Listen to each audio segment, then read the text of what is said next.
स्वागत आप सभी का एक बार फिर कौन बनेगा करोड़पति पर। देवी और सज्जनों, मेरे सामने हॉट सीट पर बैठ गई हैं नागपुर महाराष्ट्र से एक किंडरगार्टन की प्रिंसिपल जास्मीन लॉरेंस। जास्मीन जी को गुस्सा बहुत आता है और ये अपनी इस आदत को बदलना चाहती हैं। जब से आपको देखा हमने यहाँ, तब से तो आप गुस्सा हो ही नहीं। नहीं सर जी, मुझे बहुत गुस्सा आता है छोटी छोटी बात पर। छोटी छोटी बातों पर, जैसे कोई काम नहीं हुआ या किसी चीज़ में डिले हुआ तो मुझे फिर गुस्सा आने लगता है। घर में भी मैं ऐसे ही हूँ, तो मुझे ऐसा लगता है कि ऐसा नहीं होना चाहिए और मैं वाकई दिल से अपनी इस आदत को बदलना चाहती हूँ। आपके पतिदेव यहाँ पर आए हुए हैं कंपेनियन के रूप में। आपके पतिदेव का नाम है सलील लॉरेंस। नमस्कार भाई साहब। सर जी, बहुत बहुत स्वागत आपका। नमस्कार। और इनके जो जोड़ीदार हैं उनका नाम है अखिलेश लाजरस। ये आपके मित्र हैं या नेफ्यू हैं आपके? मेरे नेफ्यू। नेफ्यू हैं, ओके। आपका भी बहुत बहुत स्वागत भाई साहब। यास्मीन, इससे पहले कि हम कार्यक्रम को शुरू करें आपके साथ, एक हमारे पास वीडियो क्लिप है आपका, उसे देख लेते हैं पहले। Can we have the video clip? जब से हमारी बेटी अनुज्ञा ज्योति हमारी ज़िंदगी में आई है, सच मानिए उसने हमारी ज़िंदगी ही बदल दी। वो हमारी एक इंस्पिरेशन है। मैं 1988 से टीचिंग लाइन में हूँ। मैंने अपना करियर प्राइमरी स्कूल टीचर से स्टार्ट किया। उसके बाद मुझे हाई स्कूल हेडमिस्ट्रेस करके सर्विस देने का चांस मिला। इतने लंबे समय काम करने के बाद फिर मुझे ऐसा लगा कि मुझे अपना स्कूल खोलना चाहिए। और मुझे ऐसा लग रहा था कि मुझे सबसे पहले अपने बच्चों को एक अच्छा ह्यूमन बीइंग बनाना है, और ये मैं उनके चाइल्डहुड से कर सकती हूँ, जिनमें बहुत अच्छी मॉरल वैल्यूज़ हों। जैसा मैं अपनी खुद की बेटी के साथ करती हूँ, वैसा मैं दूसरों के बच्चों के साथ भी करना चाहती थी। Best of luck, Mama, and I love you. Thank you. Mwah, mwah, mwah.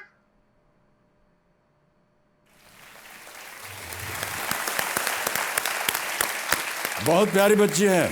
Thank you sir. Jasmine जी, आपने पीएचडी किया हुआ है? जी सर। कैसे हो गया ये?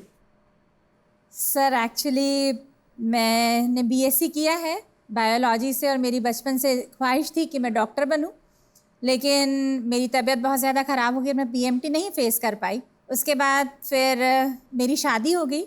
उसके बाद फिर मैंने पीजी किया, एमए किया सोशियोलॉजी से, और फिर मेरा परसेंटेज अच्छा बना तो मेरे लिए चांस था कि मैं पीएचडी कर सकूं। और जो मेरी अंदर की ख्वाहिश थी कि नाम के आगे डॉक्टर लिख जाए, तो मुझे ऐसा लग रहा था कि पीएचडी करने से मेरे नाम के आगे डॉक्टर लिख जाएगा, और इसलिए इसी वजह से मैंने पीएचडी किया। और मुझे टॉपिक भी विमेन लेबर मिला, तो फिर वो मेरे बहुत दिल के करीब आ गया। बहुत बहुत बधाई आपको जास्मीन जी, और तालियों के साथ हम आपका अभिनंदन करते हैं।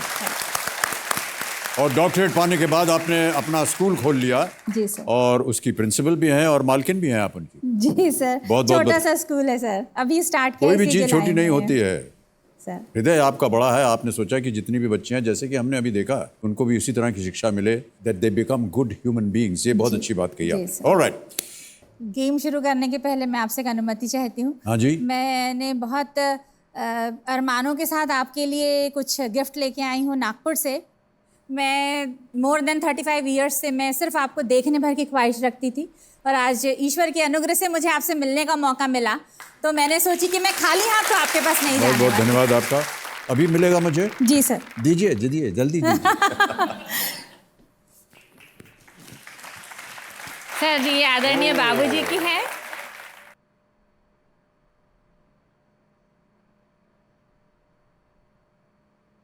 ये बहुत अच्छी पंक्ति है। और बाबूजी की तस्वीर किसने बनाई है?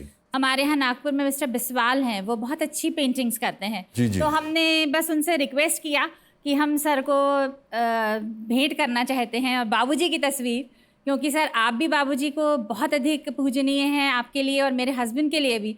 तो मैंने सोचा कि ये मेरे लिए एक अपॉर्चुनिटी होगी। बहुत बहुत धन्यवाद आपका, बहुत बहुत धन्यवाद। Thank you. आइए बैठिए। आपके विवाह के संबंध में हमारे पास एक वीडियो और है जी। यदि आपकी आज्ञा हो तो हम सबको दिखाना चाहेंगे। जी सर जी। दिखाया जाए वो वीडियो। मेरी शादी को 28 साल हो गए हैं, और हम लोग एक अच्छी फैमिली लाइफ जी रहे हैं। जब मैं सिर्फ 11 ही साल की थी, तब मुझे कब ये इन्फैचुएशन हुआ अपने हस्बैंड से और कब ये ट्रू लव में बदल गया, मुझे पता ही नहीं चला। मैं कभी उनको निगलेक्ट ही नहीं कर पाई क्योंकि उनकी पर्सनैलिटी, उनका काम ऐसा होता था कि मैं हमेशा उनकी तरफ अट्रैक्ट होती चली गई। पहले भी वो ऐसे ही थे, आज भी हम इतने साल बाद भी वो विसल करते हैं और मैं बिल्कुल बहुत ही अधिक इमोशनल हो जाती हूँ। बड़ा हमने स्ट्रगल किया, कभी ऐसा लगता नहीं था कि हमारी शादी हो जाएगी, हम लोग साथ में रहेंगे। पर आज इस समय आकर ऐसा कभी भी महसूस नहीं होता कि हमने पिछले 40 वर्ष जो है वो किस तरीके से काट लिए। हमारे प्यार में फूल मिले तो हमें कांटे भी बहुत सारे देखने के लिए मिले। और एक वक्त तो हम लोगों की ज़िंदगी में ऐसा भी आया कि जब हमें ऐसा लगता था कि ज़िंदगी से ज़्यादा हमें मौत प्यारी है और शायद हम मौत के आगोश में चले जाएंगे।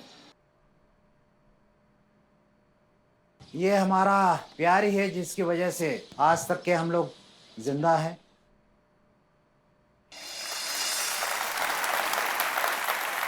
क्या हो गया था जास्मीन जी जिसके बारे में आप आखिर में वर्णन कर रही हैं? सर एक बार तो मैं 88 में मेरी मैरिज और 89 में ही बर्न हो गई थी सर, और बहुत डेथ बेड पे चली गई थी। 5.5 मंथ्स मैं हॉस्पिटल में रही। रियली? जी सर, ये सब उसी के हैं सर स्कार्स। कैसे हो गया ये हादसा? सर एक्सीडेंटली हुआ सर, पीछे से साड़ी ने आग पकड़ ली थी तो बैक साइड पूरा बर्न हो गया सर। और शादी को 1 साल भी नहीं हुआ था, मेरी फर्स्ट वेडिंग एनिवर्सरी तो हॉस्पिटल में हुई सर। My goodness. जी बहुत ही ख़राब स्थिति सर। जी, बर्न होता है, ये बड़ा खतरनाक होता है। जी सर, बहुत खतरनाक और बहुत कष्टदेह होता है। जी सर, बहुत ज़्यादा। कैसे मिले आप दोनों? आपने कहा कि जब आप 11 वर्ष की थी तब से आप उनकी ओर आकर्षित। जी सर, एक ही शहर के रहने वाले। मेरी नानी का घर और इनकी मम्मी का घर एकदम आगे पीछे था और बचपन से साथ में खेले बड़े, एक ही चर्च को बिलोंग करते, तो संडेज़ को भी साथ में होते थे। लेकिन धीरे करके कैसे बढ़ते चले गए, वो बचपन से कैसे जवानी में कदम रख लिया और ईश्वर के अनुग्रह से इतने साल हम लोग साथ में हैं अभी तक। और वो ही फीलिंग्स हैं जो उस समय हम महसूस करते थे एक दूसरे के लिए, तो वो मुझे एक बहुत अच्छी बात लगती है हमारी ज़िंदगी में। और वो मुझे बहुत, हम दोनों को बहुत स्ट्रेंथ देती है सर। जी। और मेरे हस्बैंड की भी बहुत तबीयत ख़राब हो गई थी 2011 में, जब उनको थ्रोट का कैंसर हुआ था, तो वो भी हमारी लाइफ का एक बहुत ही ख़राब फेज़ था सर। अब सब ठीक ठाक है? हाँ सर। चलो जी। जी सर, आई एम तंदुरुस्त? Perfectly all right now. Very very good to hear that. Well done. क्या आपको लगा सलील जी यास्मीन में जो 11 साल की उम्र से आप इनको खदेड़ रहे हैं? बस ये बात ना मुझको समझ में आई ना इन्हें समझ में आई, और बस ऐसे समय हो गया कि पता ही नहीं चला।